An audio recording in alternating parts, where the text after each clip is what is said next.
प्यारे बच्चों, आज हम करने वाले हैं class 9th NCERT book Beehive का chapter number 2 the sound of music. और द साउंड ऑफ म्यूज़िक में 2 पार्ट हैं, तो पहले हम करेंगे पार्ट 1। Let's start. पार्ट 1 में हम क्या करने वाले हैं, Evelyn Glennie listens to the sound without hearing it. Evelyn Glennie जो हैं, जिनके बारे में हम इस चैप्टर में रीड करेंगे, जानेंगे, वो सुनती हैं आवाज़ों को विदाउट हियरिंग इट, बिना सुने। बिना सुने, अब हमारे पास कोई आवाज़ आएगी तो ऐसा थोड़ी कि हम सुने बिना रह जाएंगे, नहीं ना। तो उनके संग क्या हो रहा था, वो सुन ही नहीं पा रही थी, ठीक है। और सुन नहीं पा रही थी, उससे पहले उन्होंने सीखा, क्या सीखा, म्यूजिक बजाना। मतलब वो साउंड को सुन भी नहीं पा रही हैं और उन्होंने उसे प्ले करना सीख लिया, ठीक है। Let's start. Before you read, God may have taken her hearing but he has given her back something extraordinary. God में हैव टेकन यानी भगवान ने कुछ ले लिया था उनकी, क्या ले लिया था, हियरिंग, उनकी सुनने की शक्ति ले ली थी। बट ही हैज़ गिवन हर, लेकिन भगवान ने उन्हें वापस दिया था समथिंग एक्स्ट्राऑर्डिनरी, कुछ अनोखा, कुछ लोगों से हटकर वापस किया था। What we hear she feels, हम जो सुनते हैं वो उसे फील करती थी। Far more deeply than any of us, और उससे भी ज़्यादा गहराई से, जैसे कि हम करते हैं। हम तो सिर्फ सुनते हैं, सुनते नहीं, हवा में उड़ा देते हैं।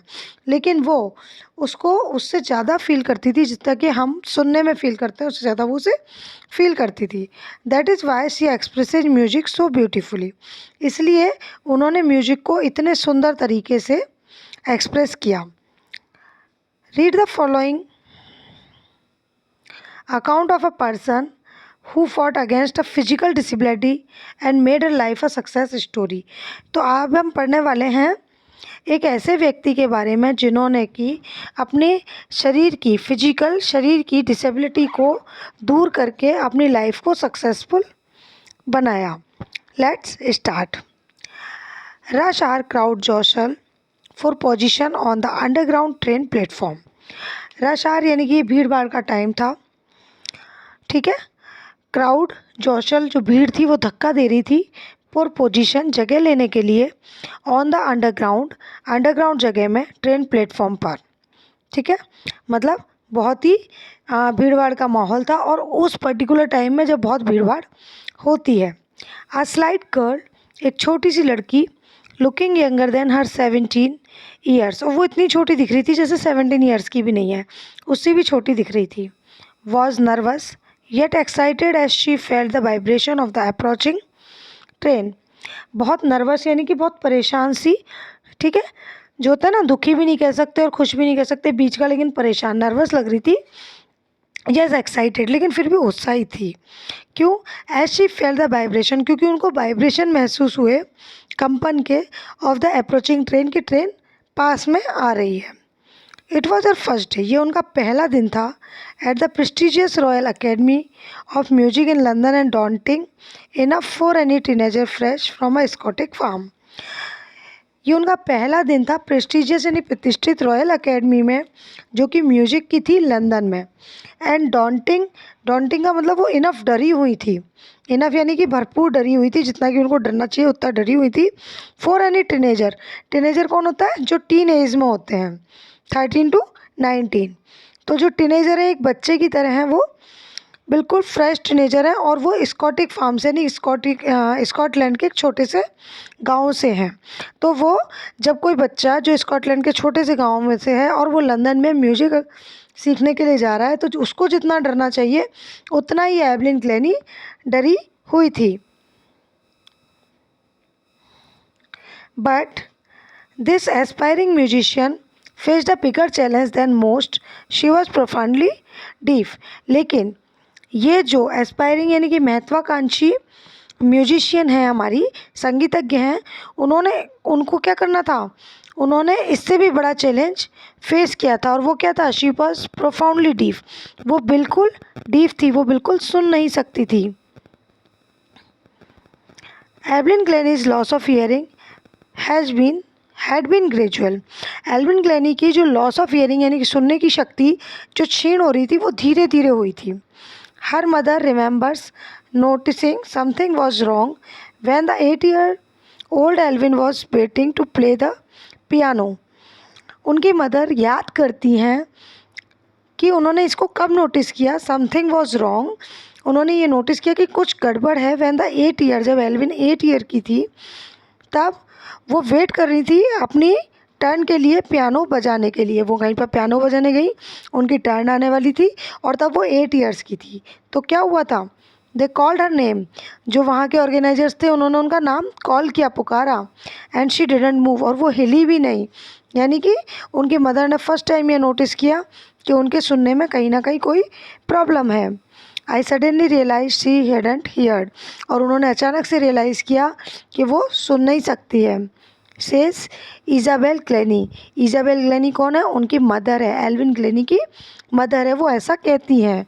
For quite a while Evelyn manage to conceal her growing deafness from friends and teachers, कुछ समय तक तो एल्विन ने मैनेज किया कि वो कंसील कर सके, छुपा सके उनकी बढ़ती हुई ना सुनने की क्षमता को, बहरेपन को अपने फ्रेंड से और टीचर से।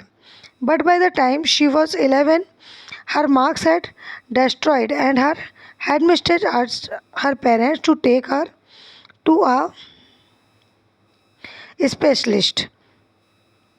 देन क्या होता है, काफ़ी टाइम तक तो वो छुपाती नहीं, लेकिन bye the time she was 11, लेकिन जब वो 11 ईयर्स की हुई उनके मार्क्स है डेट्रॉइट, यानी उनके मार्क्स गिरते चले गए, बिगड़ते चले गए, और तब उनकी हेड मिस्ट्रेस ने आज बुलाया, विनती की उनके पेरेंट्स से कि उनको एक स्पेशलिस्ट के पास लेकर जाएं। It was then discovered that her hearing was severely impaired as a result of gradual nerve damage.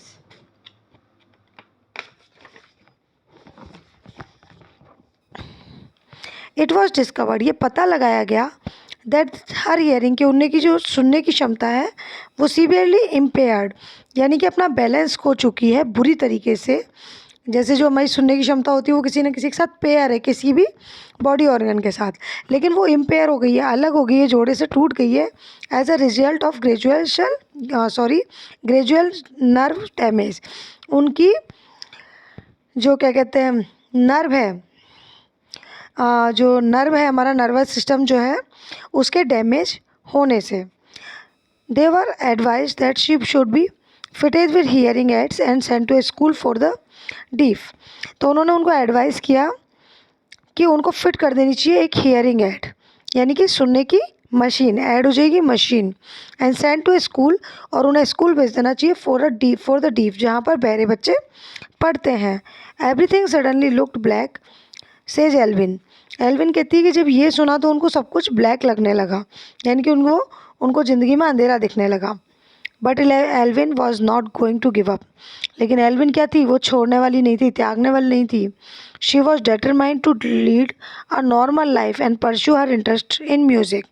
उन्होंने क्या किया, उन्होंने दृढ़ निश्चय किया, टू लीड मतलब नेतृत्व करने की, जीने की, अ नॉर्मल लाइफ, एक नॉर्मल आदमी की जो लाइफ होती है उसकी तरह, एंड परस्यू यानी कि लगातार जारी रखा उनका इंटरेस्ट म्यूजिक में। One day she noticed a girl playing a xylophone and decided that she wanted to play it too. एक दिन उन्होंने क्या देखा कि एक गर्ल क्या कर रही थी, जाइलोफोन बजा रही थी, ठीक है, और उस दिन ये होता है आपका जाइलोफोन, दिस वन, ठीक है। और उन्होंने डिसाइड किया कि वो भी जाइलोफोन बजाना चाहती हैं। Most of the teachers discouraged her, most of the teachers ने उनको क्या किया, डिस्करेज किया कि नहीं तुम नहीं कर पाओगी इस तरीके से। But the percussionist Ron Forbes spotted her potential, लेकिन जो पर्कनिस्ट थे यानी कि ताल वादक थे रॉन फॉफ्स, उन्होंने उनके अंदर एक पोटेंशियल को देखा, यानी कि एक सामर्थ्य को देखा कि वो कर सकती हैं। He began by turning two large drums to different notes, और फिर उन्होंने क्या किया, उन्होंने टर्निंग किया यानी कि बजाकर बताया डिफरेंट नोट्स को, 2 लार्ज ड्रम पर डिफरेंट नोट्स को उन्होंने बजाना शुरू किया। Don't listen through your ears, अपने कानों से नहीं सुनो। ही वुड से, उन्होंने कहा, try to sense it some other way, इसको सेंस करो, महसूस करो किसी और तरीके से।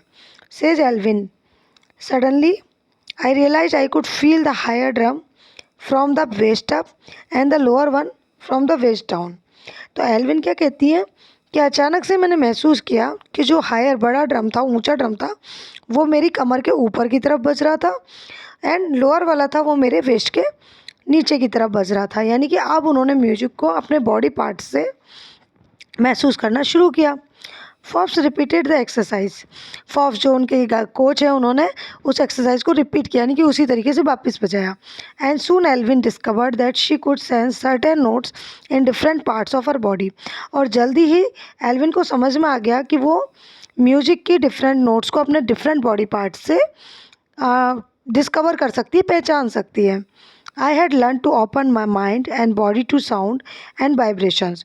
और मैंने सीख लिया था, मैंने सीखा टू ओपन माई माइंड, मेरे दिमाग को खोल के रखना, एंड बॉडी को टू साउंड्स एंड वाइब्रेशंस, कि आवाज़ कैसे महसूस करनी है, वाइब्रेशंस कैसे महसूस करने हैं। The rest was share determination and hard work. और बाकी उन्होंने किससे सीखा? केवल और केवल उनके दृढ़ निश्चय और हार्ड वर्क से। She never look back from that point onward. उस पॉइंट से उन्होंने पीछे मुड़कर कभी नहीं देखा। She toured the United Kingdom with a youth orchestra and by the time she was 16 she had decided to make music her life.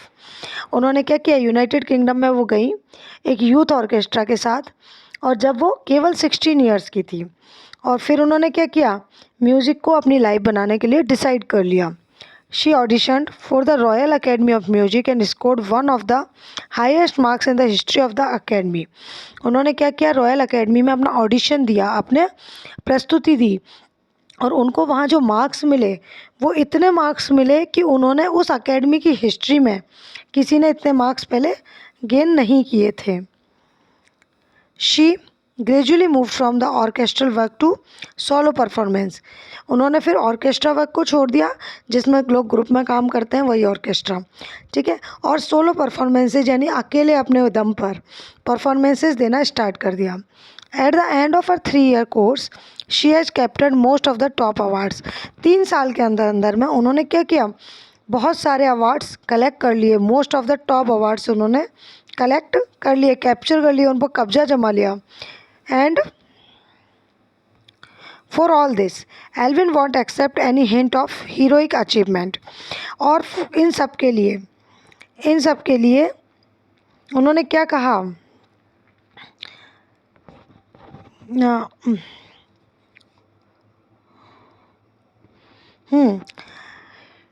उन्होंने कोई कुछ भी एक्सेप्ट नहीं किया कि कोई हीरोइक अचीवमेंट किया हो, ऐसा उन्होंने एक्सेप्ट नहीं किया। If you work hard and know where you are going you will get there. उन्होंने क्या कहा, मतलब लोगों ने उनको कहा कि भाई आपके अंदर ये फिजिकल डिसेबिलिटी है, उसके बावजूद भी आप ये सब कर पा रहे हो, तो उन्होंने इस चीज़ को माना नहीं। उन्होंने क्या कहा, ये कोई हीरोइक अचीवमेंट नहीं है। अगर आपने किस चीज़ को पाने के लिए डिसाइड कर लिया और अगर आप उसके लिए वर्क हार्ड करते हो, हार्ड वर्क करते हो, तो आप उस जगह जा सकते हो। And she got right to the top, the world's most sought after multi-percussionist with a mastery of some 1,000 instrument and hectic international schedule. Then और उन्होंने क्या किया, she got right to the top, और वो बिल्कुल टॉप पर पहुंच गई। The world's most sought after multi percussionist with a mastery of some 1,000 instrument. और केवल एक ही इंस्ट्रूमेंट पे मास्टरी नहीं की उन्होंने 1,000 इंस्ट्रूमेंट पे मास्टरी की, और मल्टी परकनिस्ट यानी कि ताल वादक तो वो बनी, लेकिन बहुत सारी इंस्ट्रूमेंट में वो ताल वादक बनी।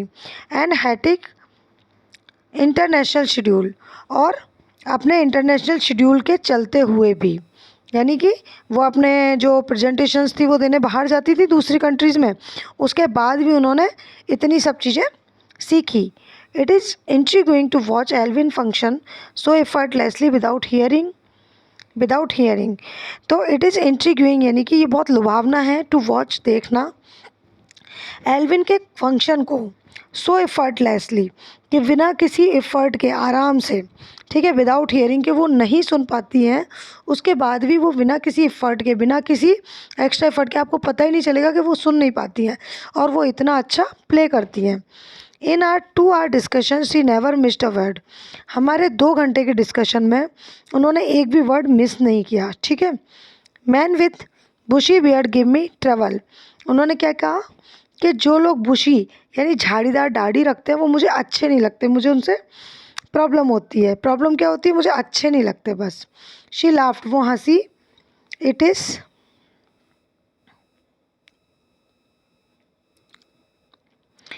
Is not just watching the lips. और ये सब क्या था? सिर्फ वो अपने लिप्स को देखकर वो पहचान रही थी कि आप क्या बोल रहे हो। ठीक है, यानी कि केवल वो लिप्स को नहीं देख रही थी, वो किस किस को देख रही थी? इट्स द होल फेस, वो आपके पूरे फेस को देख रही थी, स्पेशली द आइज़। और आइज़ को देख रही थी, यानी कि आपके हर बॉडी पार्ट को, आपके एक्सप्रेशंस को देखकर वो ये पहचान रही थी। उन्होंने एक भी वर्ड मिस नहीं किया कि आप क्या बोल रहे हो, जबकि वो सुन नहीं सकती थी। She speaks flawlessly with a Scottish lilt. उन्होंने क्या किया?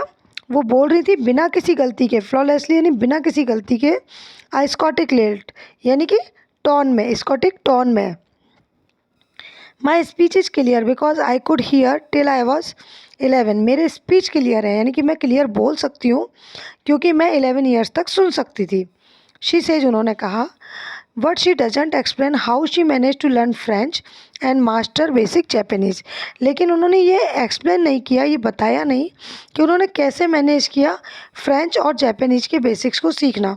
क्योंकि जब वो 11 ईयर्स की थी तब तो वो स्कूल में पढ़ रही थी और वहाँ तो उनकी जो स्कॉटिक मदर टंग होगी वो उन्हें पढ़ाई जाती होगी। लेकिन फ्रेंच और जैपनीज़ को उन्होंने बिना सुने कैसे सीखा, ये उन्होंने एक्सप्लेन नहीं किया। As for music, she explains, music के लिए वो कहती हैं, it pours in through every part of my body. ये उड़ेला जाता है, ठीक है, नहीं ये उड़लता है, ठीक है, in through every part of my body, मेरी बॉडी के हर पार्ट में। It tingles in the skin and my cheekbones and even in my hair. ये टिंगल्स यानी क्या होता है? ये रमा हुआ है, ठीक है, मेरी स्किन में, मेरे चीक बोन्स में और मेरे हेयर तक में। When she plays the xylophone, she can sense the sound passing up the stick into her fingertips. जब वो जाइलोफोन बजाती हैं तो वो सेंस कर सकती हैं, वो महसूस कर सकती हैं कि इसकी साउंड कहाँ से निकल रही है, उनके फिंगर टिप्स से निकल रही हैं। जो स्टिक्स हैं उनकी साउंड उनके फिंगर टिप्स से निकल रही है।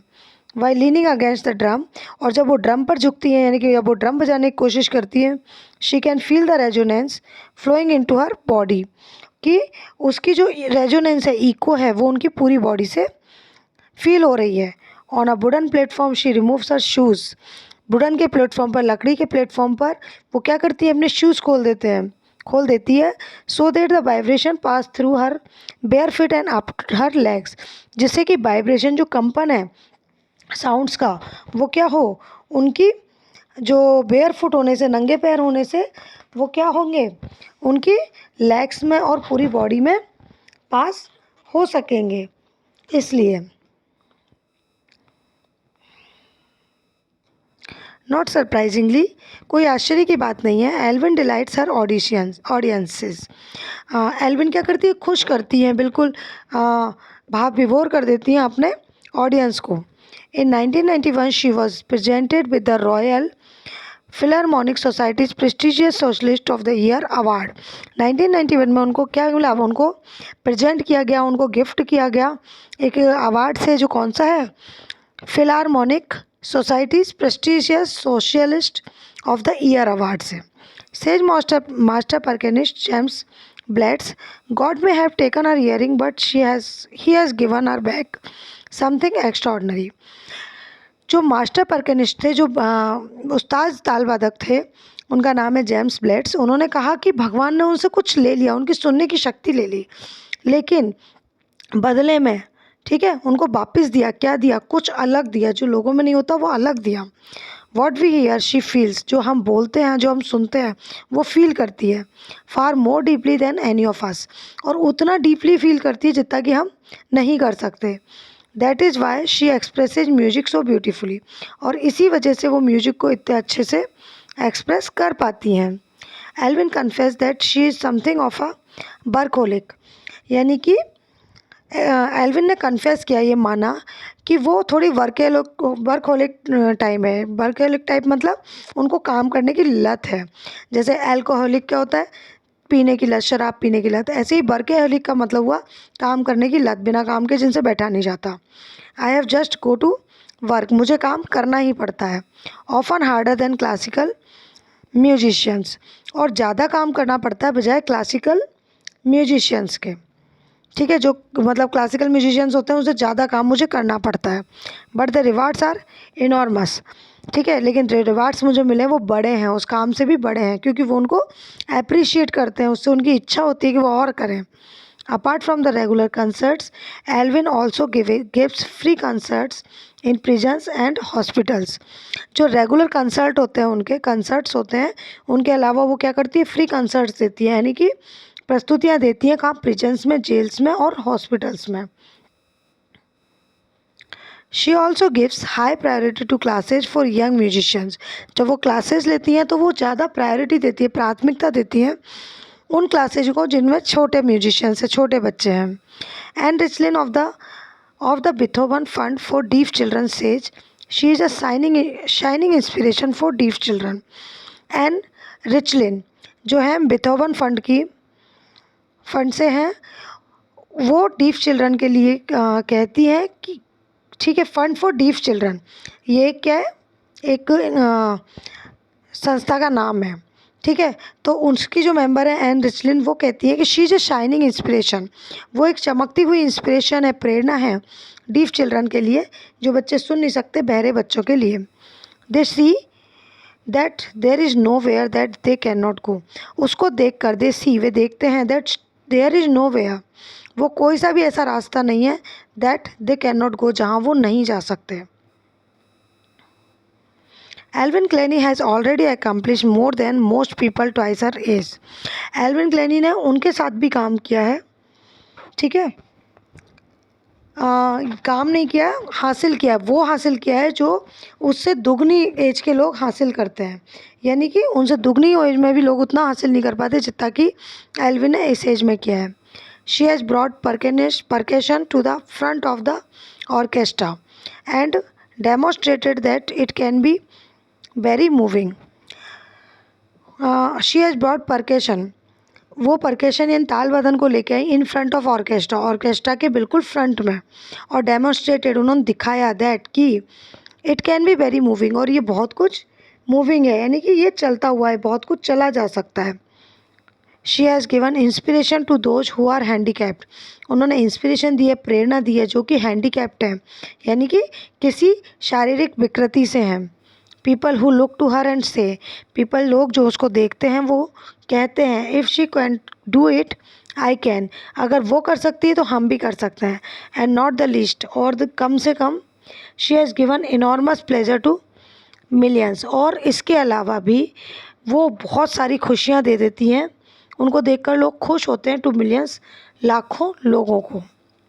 ठीक है, नाउ अपन आ जाते हैं इसके पार्ट नंबर 2 पे, the shehnai of Bismillah Khan. Bismillah Khan का नाम आप सबने सुना होगा। ठीक है, before you reach, do you know this people, what instrument do they play, क्या आप जानते हो कि ये लोग कौन है और ये क्या बजा रहे हैं। ठीक है, इनमें से ये बिस्मिल्लाह खान है जो शहनाई बजा रहे हैं। ठीक है, now let's start. Think of the shehnai and the first thing you will probably imagine it is a wedding और सिमिलर ओकेजन और फंक्शन। जब आप लोग शहनाई के बारे में सोचते हो तो फर्स्ट थिंग क्या आता है कि ये कहीं दिखेगी कहाँ पर, वेडिंग, शादियों में, और या फिर किसी शुभ काम में, किसी फंक्शन में। The next would probably be उस्ताद बिस्मिल्लाह खान, और जब आप उसके बारे में अगली सोचेंगे तब आपको याद आएंगे Ustad Bismillah Khan. The shehnai master playing this instrument, shehnai के मास्टर, उस्ताद, जो कि इस इंस्ट्रूमेंट को बजाते हैं। Let's start the chapter. Emperor Aurangzeb banned the playing of a musical instrument called pungi in the royal residence, for it has a shrill and unpleasant sound. Emperor Aurangzeb जो थे, बादशाह अकबर जो थे, उन्होंने बैन कर दी थी, रोक लगा दी थी प्लेइंग, बजाने पर, एक म्यूजिकल इंस्ट्रूमेंट को जिसको कि पुंगी कहते हैं, रॉयल रेजिडेंस में, यानी कि शाही घर में, शाही निवास में, क्योंकि इसकी आवाज़ क्या थी, बहुत तीखी थी और अनप्लीजेंट थी। Pungi became the generic name for reeded noise makers. और इसकी वजह से क्या हुआ कि जो नॉइस मेकर्स थे ना, यानी कि जब कोई शोर मचा रहा होता था, ठीक है, तो उनका एक जेनेरिक, एक हैबिचुअल नाम पड़ गया था pungi. Few had thought that it would one day be revived. लेकिन कुछ लोग सोचते थे कि ये दोबारा से पुनर्जीवित हो जाएगी किसी दिन। तो क्या हुआ, a barber of a family of professional musicians who had access to the royal palace decided to improve the tonal quality of the pungi। एक बार्बर था, एक नाई था, of a family of professional musician, लेकिन उसकी family में क्या थे, म्यूजिशियंस थे और प्रोफेशनल म्यूजिशियंस थे। हु हैड असेस, उसने जांचा, to the royal palace, royal palace में, और डिसाइड किया to improve the tonal quality, उसकी टोनल क्वालिटी यानी कि उसके सुरों की गुणवत्ता को इम्प्रूव करने की कोशिश की। किसकी, पुंगी की। He chose a pipe with a natural hollow stem that was longer and broader than the pungi and made 7 holes on the body of the pipe. उन्होंने क्या किया, एक नेचुरल होलो यानी कि अंदर से खोखला, लेकिन प्राकृतिक तरीके से, खुद ही खोखला हो गया हो ऐसा, स्टेम, तना लिया जो कि लॉन्गर था, लंबा था, ब्रॉडर, चौड़ा था, देन द पुंगी, पुंगी से, और उसमें क्या किया, 7 होल्स बनाए उसकी बॉडी में, ऑफ द पाइप, उस पाइप की बॉडी में। When he played on it, और फिर उन्होंने इसे बजाया। Closing and opening some of these holes, मतलब उसमें जो 7 उन्होंने होल्स बताए, उनको कभी वो क्लोज करते और कभी वो खोलते। Soft and melodious sounds were produced, और इससे क्या हो रहा था, सॉफ्ट और मेलोडियस साउंड्स बाहर आ रही थी। ठीक है, उन्होंने क्या किया, पुंगी में थोड़ा सा चेंज किया, एक नेचुरल स्टेम लिया और उसको क्या किया, उसमें 7 हॉल्स किए।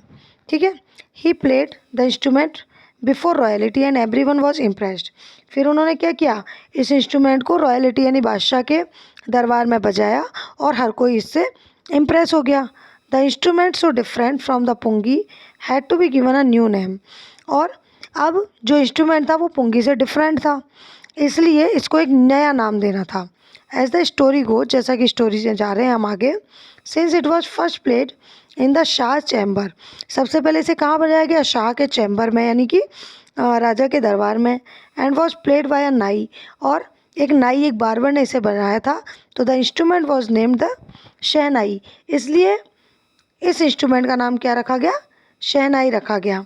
इस पिक में आप देख सकते हो कि पुंगी ऐसी होती है और शहनाई ऐसी होती है।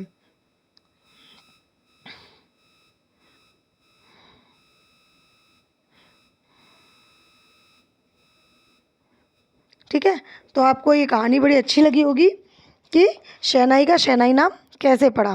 Very interesting story. Let's begin. The sound of the shehnai began to be considered auspicious.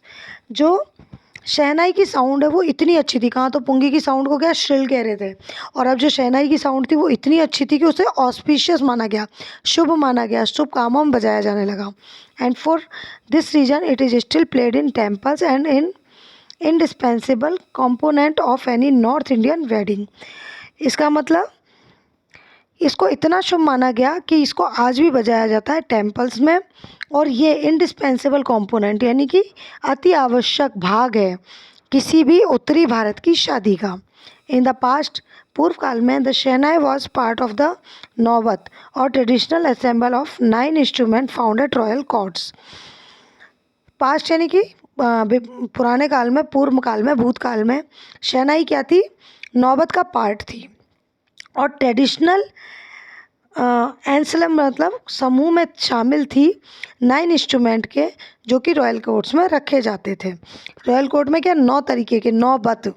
ठीक है, नौबत बाजा जो सुना होगा ना, नौबत बाजा, तो नौबत बाजा क्या है कि ट्रेडिशनल एक समूह है, एक क्या कहते हैं, ट्रेडिशनल पारंपरिक समूह है 9 इंस्ट्रूमेंट का, जो कि रॉयल कोर्ट्स में रखे जाते थे।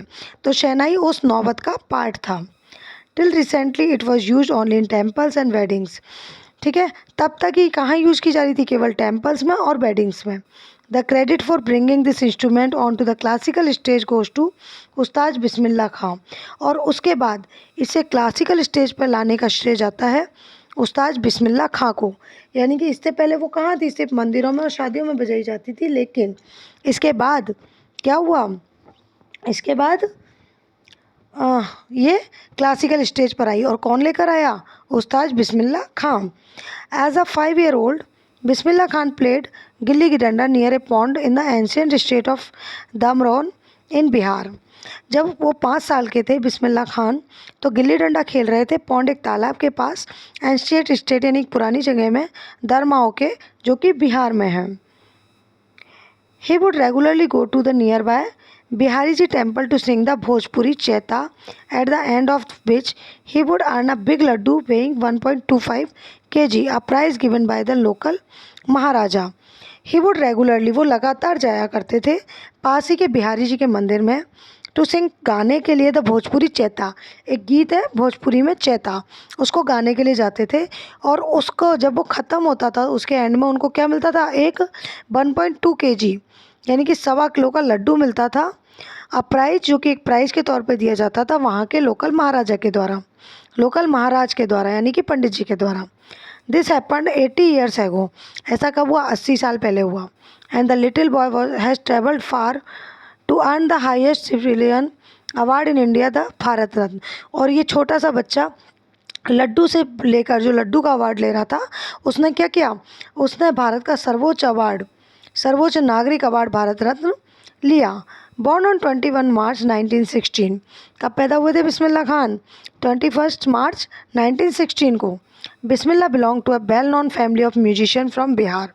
वो कहाँ से बिलोंग करते थे, उनकी म्यूजिशियंस की फैमिली से, संगीतज्ञों की फैमिली से बिलोंग करते थे, और वो एक जानी मानी फैमिली थी। हिज ग्रैंडफादर, उनके दादाजी रसूल बख्श खान, उनके दादाजी का क्या नाम है, Rasool Bakhsh Khan, was the shehnai nawaz of the Bhojpur king's court. Shehnai वाज, सॉरी, उनके जो ग्रैंडफादर थे वो क्या थे, भोजपुर के जो किंग हैं उनके शहनाई वाज हुआ करते थे उनके कोर्ट में, उनके दरबार में। His father Paigambar Bakhsh and other paternal ancestor were also great shehnai players. उनके जो फादर थे उनका नाम था पैगम्बर बख्श, और वो उनके दूसरे पैटर्नल एंसेस्टर्स जो थे, यानी कि उनके पैतृक पूर्वज जो थे, वो सभी अच्छे महान शहनाई वादक हुआ करते थे। The young boy took the music early in life. तो इसलिए क्या हुआ कि जो यंग बॉय था, कौन, बिस्मिल्लाह खान, उनकी ज़िंदगी में भी म्यूजिक बहुत जल्दी आ गया। At the age of 3 when his mother took him to the maternal uncle's house in Banaras, now Varanasi, Bismillah was fascinated watching his uncle's practice the shehnai. कब सीखा उन्होंने, जब वो केवल 3 साल के थे, 3 years के थे, तो उनकी माँ उन्हें कहाँ ले गई, उनके मामा के घर ले गई, और वो कहाँ पर, बनारस में, जिसको कि आज हम वाराणसी कहते हैं। तो बिस्मिल्लाह कहाँ हो गए, क्या हो गए, फैसिनेटेड हो गए, मोहित हो गए उनके अंकल की प्रैक्टिस, उनके कौन से अंकल, उनके मामा की प्रैक्टिस को, जो उनको शहनाई पर प्रैक्टिस कर रहे थे उसको देखकर वो मोहित हो गए। सून बिस्मिल्लाह स्टार्टेड एक्कम्पनीज हिज अंकल अली बख्श। और फिर उन्होंने क्या किया, अपने जो अंकल, मैटरन अंकल, मामा हैं, उनकी, अली बख्श उनका नाम है, उनके साथ जाना आना शुरू कर दिया। To the Vishnu temple of Banaras where Bakhsh was employed to play the shehnai. कहाँ जाना शुरू किया, विष्णु टेम्पल जाना किया बनारस के, जहाँ पर उनके मामा को एज ए शहनाई वादक एम्प्लॉय किया गया था। वो वहाँ के एम्प्लॉय थे और उनका क्या काम था, शहनाई बजाना। Ali Bakhsh would play the shehnai and Bismillah would sit captivated for hours on end. Ali Bakhsh क्या करते थे, वहाँ पर शहनाई बजाते थे, और बिस्मिल्लाह क्या करते थे, उनके पास में बैठे रहते थे, केवल कैप्टिवेटेड होकर, यानी कि मंत्रमुग्ध होकर बैठे रहते थे, 4 hours ऑन एंड, जब तक कि वो ख़त्म नहीं हो जाता, घंटों तक बैठे रहते थे। Slowly started getting lessons in playing the instrument and would sit practising throughout the day. उसके बाद क्या किया, उन्होंने उसके लेसन लेना शुरू किया कि इसको कैसे बजाते हैं, इन playing the instrument and would seat, और वो बैठने लगे प्रैक्टिस करने की, थ्रू आउट द डे, पूरा पूरा दिन इसकी प्रैक्टिस करने लगे। 4 years to come, the temple of Balaji and Mangla Maiya and banks of the Ganga became the young apprentice's favorite haunts where he could practice in solitude. 4 years to come, कुछ सालों के लिए जो कि आ रहे थे, बालाजी का टेम्पल, बालाजी हनुमान जी का टेम्पल, मंगला मैया का टेम्पल और गंगा मैया का river. Become the young apprentice, यानी कि जो ये छोटे से शिष्य थे उनकी फेवरेट हॉन्ट्स यानी कि जगह बन गई थी। कहाँ पे? जगह मतलब आश्रय बन गई थी जहाँ पर वो प्रैक्टिस करते थे अकेले में। तो बिस्मिल्लाह खान वहाँ जाके प्रैक्टिस किया करते थे। कहाँ पे? बालाजी के मंदिर में, मंगला मैया के मंदिर में और गंगा मैया के किनारों पर प्रैक्टिस किया करते थे शहनाई की। The flowing water of Ganga inspired him to impoverish the event ragas that were earlier considered to be beyond the range of the shehnai. जो फ्लोइंग वाटर था गंगा मैया का, गंगा नदी का जो बहता हुआ पानी था, उन्होंने इंस्पायर किया, उनको प्रेरणा दी कि वो इम्पॉर्विश करें, यानी कि और बढ़ाएं, टू इन्वेंट, इम्पॉर्विश करें यानी सुधारें, और इन्वेंट आविष्कार करें नए रागों का जिनको कि शहनाई की रेंज से बहुत दूर माना जाता था, जिनको ये मान ही नहीं जा सकता था कि शहनाई पर भी बजाई जा सकती है। ऐसी रागों को बिठाना और नई रागों का आविष्कार करना, ये उनको कौन प्रेरणा देता था? गंगा नदी का बहता पानी उनको ऐसी प्रेरणा देता था। At the age of 14 Bismillah accompanied his uncle to the Allahabad music conference. जब वो 14 ईयर्स के थे तो बिस्मिल्लाह ने क्या किया? वो साथ में गए अपने अंकल के। कहाँ गए? इलाहाबाद म्यूजिक कॉन्फ्रेंस में। At the end of his recital Ustad Faiyaz Khan patted the young boy's back and said, work hard and you shall make it. उनका जो रिसाइटल था, उनका जो वादन था, उसके ख़त्म होने के बाद उस्ताद फैयाज खान ने उनकी पीठ को थपथपाया और कहा कि वर्क हार्ड, मेहनत करो, and you shall make it, तुम इसे कर लोगे। With the opening of the All Indian radio in Lucknow in 1938 came Bismillah's big break. 1938 में क्या हुआ? बिस्मिल्लाह को एक नया आरंभ मिला, नया अवसर मिला, बड़ा अवसर मिला। कि क्या मिला? ऑल इंडिया रेडियो की शुरुआत हुई लखनऊ में। ठीक है, ये उनके लिए बड़ा अवसर था। He soon became an often heard shehnai player on radio. तो वो क्या बन गए? वो जल्दी से ज़्यादा सुने वाले बार बार सुने जाने वाले शहनाई प्लेयर बन गए रेडियो पे। रेडियो आप लोगों ने तो नहीं देखा होगा, पुराने ज़माने में रेडियो होता था और वो नेटवर्क से चलता था, यानी कि काम कहीं हो रहा है और आवाज़ आपके पास आ रही है। ठीक है, तो उसमें लोग क्या करते थे? डिमांड करते थे, जैसे एफएम होता है ना, FM just like that radio, FM radio. तो उसमें लोग डिमांड करते थे कि हमें ये सुनना चाहते हैं। तो उनकी क्या डिमांड होती थी? लोग शहनाई को सुनते थे कि हमें उस्ताद बिस्मिल्लाह खान की शहनाई को सुननी है, और उनको ज़्यादा सुना जाता था, तो वो डिमांडेड पर्सन हो गए थे। When India gained independence on 15 August 1947 Bismillah Khan became the first Indian to greet the nation with his shehnai. जब हमें इंडिपेंडेंस मिली, आप सबको पता ही है हमें इंडिपेंडेंस कब मिली इंडिया को? 15 अगस्त 1947 को। तो बिस्मिल्लाह खान कौन थे? वो बने फर्स्ट इंडियन बने जिन्होंने ग्रीट किया, अभिवादन किया द नेशन, हमारे राष्ट्र का, विद हिज शहनाई, उनकी शहनाई के साथ। ही poured his heart out into the राग काफ़ी from the Red Fort to an audience which included Pandit Jawaharlal Nehru, who later gave his famous Tryst with Destiny speech. He poured, उन्होंने उड़ेल दिया, हिज हार्ट, उनका हृदय बाहर उड़ेल दिया, किस में? उनकी राग काफ़ी में। उन्होंने क्या बजाया वहाँ पे? राग काफ़ी बजाया। फ्रॉम द रेड फोर्ट, कहाँ बैठकर बजाया? रेड फोर्ट में। टू एन ऑडियंस, उनकी ऑडियंस को, और उस ऑडियंस में कौन थे? पंडित जवाहरलाल नेहरू भी इंक्लूड थे। उन्होंने बाद में गेव इज फेमस, उनकी फेमस स्पीच दी, ट्राइस्ट विद डेस्टिनी। ठीक है, Bismillah Khan has given many memorable performances both in India and abroad. Bismillah Khan ने क्या किया? बहुत सारी मेमोरेबल, यादगार परफॉर्मेंसेज दी इंडिया में और अब्रॉड में।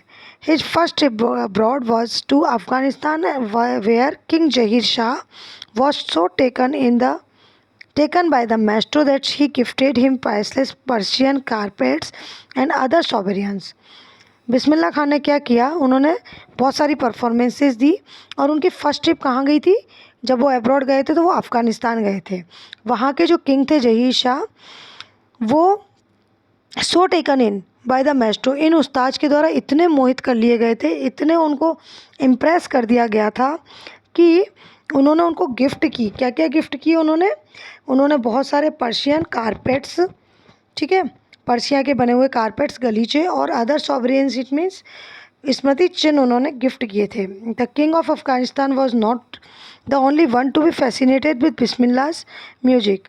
ये अकेले किंग ऑफ अफगानिस्तान नहीं थे जो बिस्मिल्लाह खान के म्यूजिक से इंस्पायर्ड थे या फैसिनेटेड थे, मोहित थे। Film director Vijay Bhatt was so impressed after hearing Bismillah's play at a festival that he named a film after the instrument called Goonj Uthi Shehnai. जो फिल्म डायरेक्टर थे, फिल्म मेकर थे विजय भट्ट, वो इतने इम्प्रेस हुए उनकी बिस्मिल्लाह खान की जो शहनाई थी उसको सुनकर, उनके इंस्ट्रूमेंट प्लेइंग को सुनकर, कि उन्होंने अपनी एक मूवी, एक पिक्चर का नाम ही रख दिया Goonj Uthi Shehnai. The film was hit. ठीक है, फिल्म बहुत हिट हुई, सुपर डुपर हिट हुई। And one of Bismillah Khan composition Dil Ka खिलौना है टूट गया, और एक बिस्मिल्लाह खान का कंपोजिशन संग्रह, ठीक है, जो उन्होंने गाया या बजाया, ठीक है, वो क्या था, दिल का खिलौना है टूट गया, ये सॉन्ग था। Turn out to be a nationwide chartbuster. क्या हुआ, ये पूरे देश में चार्ट बस्टर हो गया, यानी लोकप्रिय हो गया। Despite this huge success in the celluloid world, Bismillah Khan's venture in film music was limited to two Vijayavast Gooj Uthi Shehnai and Vikram Srinivas Kannad venture Sandhi Apanna. I just can't come to terms with the artificiality and glamour of the film world, he says with emphasis. क्या होता है कि उन्होंने ये दो काम किए, composition किया और एक मूवी बनी उनके ऊपर कि गूंज उठी शहनाई और दिल का खिलौना है टूट गया। ये दो बहुत फेमस हुए, उसके बाद भी उनकी जो ह्यूज सक्सेस थी, बड़ी सक्सेस जो थी सेलुलॉइड वर्ड, यानी कि बॉलीवुड जिसको कहेंगे, ओल्ड बॉलीवुड, फिल्मी दुनिया में, तो वो क्या थी, बिस्मिल्लाह खान की वेंचर इन फिल्म म्यूजिक वो केवल लिमिटेड रही। उनके जो वेंचर थे, काम थे, वो बहुत लिमिटेड रहे। क्या थे कि विजय भट्ट की गूंज उठी शहनाई और विक्रम श्रीनिवास की एक कन्नड़ फिल्म थी संधि अपन्ना, यहाँ तक ही रहे, इसके बाद उन्होंने कुछ नहीं किया। I just can't come to term with the artificiality and glamour of the film world. और फिर वो इसके लिए क्या कहते हैं कि I can't come to terms, यानी कि मेरा सामंजस्य नहीं बैठता है विद द आर्टिफिशियलिटी, यानी कृत्रिमता से, एंड ग्लैमर, वहाँ की चमक से, ऑफ द फिल्म वर्ल्ड, फिल्मी दुनिया की। ही सेज विद एम्फेसिस, यानी कि इसको बात को उन्होंने जोर देकर कहा। Awards and recognition called thick and fast. उनके पास क्या थी, अवार्ड्स और रिकॉग्नाइजेशन, जो पहचान थी वो बहुत बड़े तरीके से और बहुत तेज़ी से आ रही थी। Bismillah Khan became the first Indian to be invited to perform at the prestigious Lincoln Center hall in the United State of America. तो क्या हुआ था, बिस्मिल्लाह खान को इनवाइट किया गया था, वो फर्स्ट इंडियन थे जिनको कि इनवाइट किया गया था प्रेस्टिजियस लिंकन सेंटर में, सेंटर हॉल में, जो कि यूनाइटेड स्टेट ऑफ अमेरिका में है, यूएसए में है। He also took part in the World Exposition in Montreal, in the Cannes Art Festival and the Oscar Trade Fair.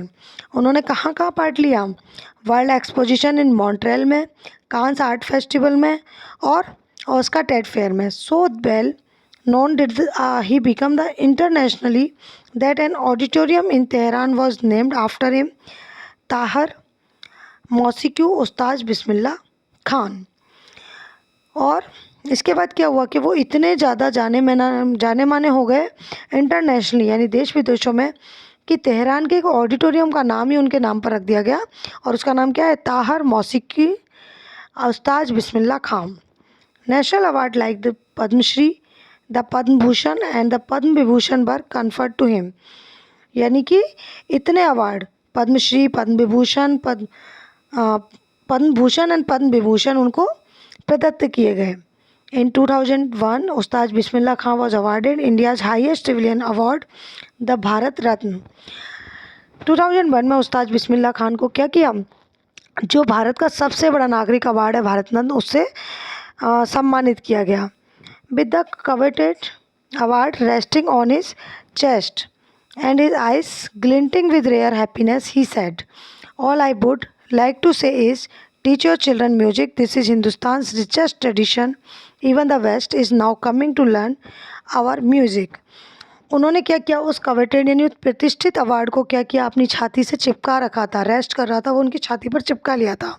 और उनकी आइज़ क्या थी, ग्लिंटिंग हो रही थी, चमक मार रही थी विद रेयर हैप्पीनेस, क्योंकि जब इतना बड़ा सम्मान मिलता है तो उससे जो हैप्पीनेस मिलती है वो रोज़ तो दिखाई देगी नहीं। तो वो रेयर हैप्पीनेस थी, दुर्लभ हैप्पीनेस थी, जिसमें उन्होंने कहा, all I would like to say, कि मैं आपको इतना ही कहना चाहता हूँ, टीच योर चिल्ड्रन म्यूजिक, अपने बच्चों को म्यूजिक सिखाओ। This is Hindustan richest tradition, ये हिंदुस्तान की सबसे ज़्यादा रिचेस्ट, ठीक है, सबसे ज़्यादा अमीर परंपरा है, प्राचीन परंपरा है, हमारी अपनी परंपरा है। इवन द वेस्ट यानी कि पश्चिम के लोग भी now coming to learn our music, हमारे म्यूजिक को सीखने यहाँ आते हैं। In spite of having travelled all over the world, Khan Sahab as is fondly called is exceedingly fond of Banaras and Darmon, and they remain for him the most wonderful towns of the world. In spite of यानी कि इसके बावजूद कि वो having travel करते रहे all over the world, पूरी दुनिया में। खान साहब कौन है, बिस्मिल्लाह खान साहब, जैसा कि फॉन्डली लोग उनको पसंद करते थे, ज़्यादातर लोग उनको पुकारते थे। Is exceedingly fond of Banaras, वो बनारस के बहुत शौकीन है और दरमाओं के। They remain for him for most, और वो उनके लिए क्या हैं, द मोस्ट वंडरफुल टाउन है, दुनिया के सबसे सुंदर कस्बे हैं, जगह हैं, सिटीज़ हैं उनके लिए। A student of his once wanted him to head a Shehnai school in USA, and the student promised to recreate the atmosphere of Banaras by replicating the temples there. एक बार क्या हुआ कि जो बिस्मिल्लाह खान साहब हैं उनका एक स्टूडेंट था और वो ये चाहता था कि यूएसए में एक शहनाई स्कूल खोल दें और उसके हेड कौन बन जाए, उस्ताद बिस्मिल्लाह खां बन जाएं। और उस स्टूडेंट ने उनको प्रॉमिस किया कि मैं ऐसा का ऐसा एटमॉस्फेयर, जैसा कि बनारस में है वैसा का वैसा एटमॉस्फेयर आपको वहाँ बना कर दूंगा, बिल्कुल यहाँ के टेम्पल्स को रेप्लिकेट करके, यानी कि उनकी प्रतिकृति बनाकर, उनकी कॉपी बनाकर। But Khan Sahab asked him if he would be able to transport river Ganga as well, कि क्या वो रिवर गंगा को, गंगा नदी को वहाँ ले जाने के लिए ट्रांसपोर्ट करने का एबल है, यानी कि क्या वो गंगा नदी को यहाँ से उठाकर वहाँ लेके जा सकता है। Later he is remembered to have said that is why whenever I am in foreign country I keep yearning to see Hindustan, कि यही कारण है। I later he is remembered, उनको याद किया जाता है, टू हैव सेड, कि उन्होंने कहा, दैट इज़ वाई, क्यों, when ever I am in foreign country, कि जब कभी मैं कहीं विदेश में होता हूँ, आई कीप यर्निंग, मैं याद करता रहता हूँ, टू सी हिंदुस्तान, हिंदुस्तान को देखने के लिए, ठीक है। जब मैं विदेश में होता हूँ तो मैं मेरे देश की याद करता हूँ। वाइल इन मुंबई, जबकि मैं मुंबई में होता हूँ, I think only of Banaras and holy Ganga, and while in Banaras I miss the unique mattha of Dumraon. और जब मैं मुंबई में होता हूँ तो मैं केवल बनारस को याद करता हूँ और होली गंगा, पवित्र गंगा को याद करता हूँ। और जब मैं बनारस में होता हूँ तो मैं यूनिक मट्ठा को याद करता हूँ दरमाहो में, ठीक है, जो वहाँ की एक जगह है।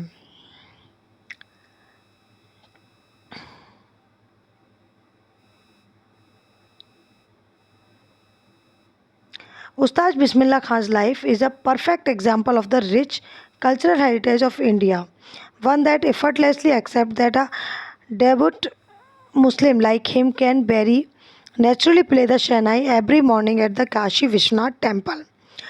उस्ताद बिस्मिल्लाह खान की लाइफ क्या है, एक परफेक्ट एग्जाम्पल है इंडिया की कल्चरल हेरिटेज का, यानी कि कल्चरल, हमारी सांस्कृतिक विरासत का, कि वन दैट एफर्टलेसली, जहाँ पर बिना किसी एफर्ट के हर कोई ये एक्सेप्ट कर लेता है, क्या एक्सेप्ट कर लेता है, कि एक डिवोट यानी कि एक सच्चा मुसलमान लाइक हिम, उनके जैसा, कैन वेरी नेचुरली प्ले, बहुत आराम से, बहुत ही प्राकृतिक तरीके से बजा सकता है शहनाई हर सुबह काशी विश्वनाथ मंदिर में, ठीक है, कि एक मुसलमान होकर वो इतने बड़े काशी विश्वनाथ मंदिर में शहनाई बजाते हैं। ये हिंदुस्तान की कल्चरल यानी कि सांस्कृतिक विरासत है, कल्चरल हेरिटेज है ये हमारा, कि हम ये भेद नहीं करते हैं, ठीक है। Ustad Bismillah Khan passed away on 21 August 2006 at the age of 90 after a prolong illness. Ustad Bismillah खां गुजर गए 21 अगस्त 2006 को, जब उनकी उम्र 90 ईयर्स की थी और वो बहुत लंबे समय से बीमार चल रहे थे। He was given a state funeral and the government of India declared 1 day of national morning. उन्हें स्टेट फ्यूनरल दिया गया, यानी कि शाही सम्मान दिया गया, और गवर्नमेंट ऑफ इंडिया ने डिक्लेयर किया, घोषित किया एक दिन का शोक घोषित किया। ठीक है, इसके साथ ही आपका चैप्टर 2 यहाँ ख़त्म होता है। मुझे उम्मीद है ये चैप्टर आपको समझ में आया होगा। प्लीज़ समझ में आए तो प्लीज़ शेयर करें, लाइक करें, सब्सक्राइब करें। हम मिलेंगे एक और नए चैप्टर के साथ एक और नए वीडियो में। तब तक के लिए गुड बाय।